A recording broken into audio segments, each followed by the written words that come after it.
Neste terceiro grupo de perguntas, nós vamos falar sobre livre-arbítrio e fatalidade. A pergunta 7, o que é livre-arbítrio? Na pergunta 8, são desculpáveis os atos brutais que alguém pratica por estar bêbado ou drogado? Na pergunta 9, haverá fatalidade nos acontecimentos da vida? Quer dizer, todos os acontecimentos são pré-determinados? E neste caso, o que vem a ser do livre-arbítrio? Na pergunta 10, há pessoas que parecem perseguidas por uma fatalidade, independente da maneira por que procedem. Não lhes estará no destino um infortúnio? Vamos dar um tempinho para a gente pensar?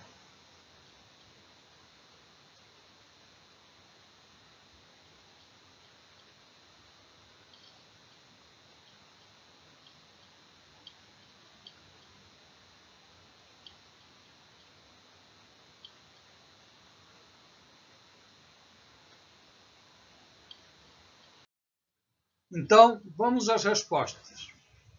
Pergunta 7. O que é livre-arbítrio? O livre-arbítrio é a liberdade de agir desde que haja vontade de fazer. Isso quer dizer, apesar de todo o poder que a espiritualidade tem, nós só fazemos aquilo que queremos. Querer é poder. Faz parte do homem. Sem o livre-arbítrio, o homem seria uma máquina. Na pergunta 8,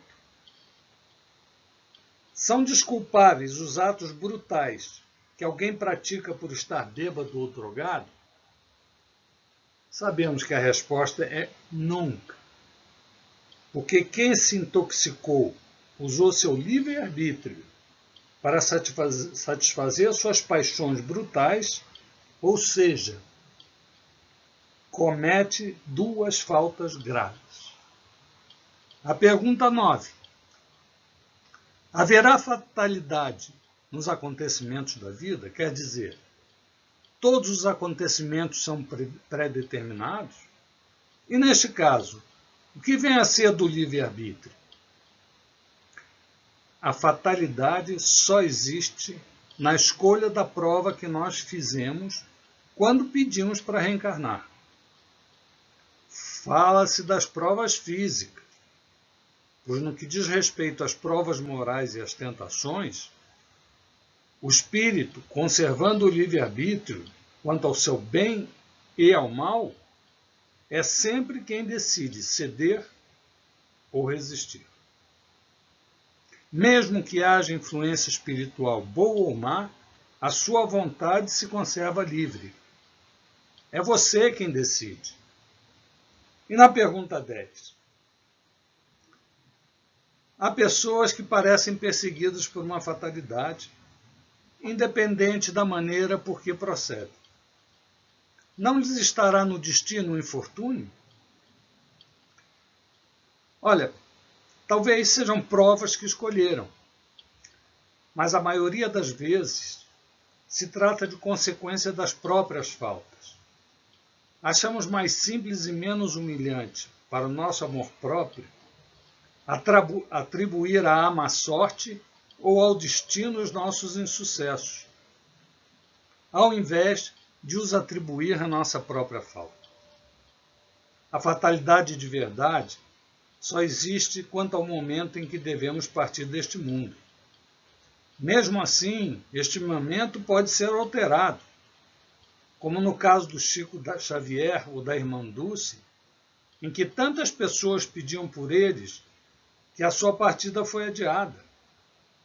No caso do Chico, ele mesmo disse que só partiria quando o povo estivesse distraído e feliz.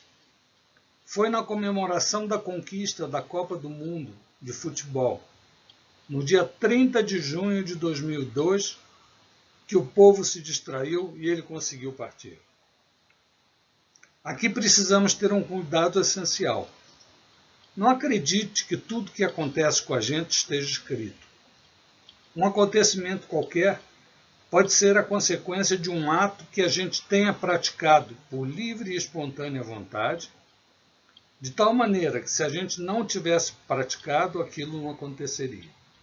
Por exemplo, se a gente queima um dedo, isso não é nada além do resultado da nossa própria imprudência.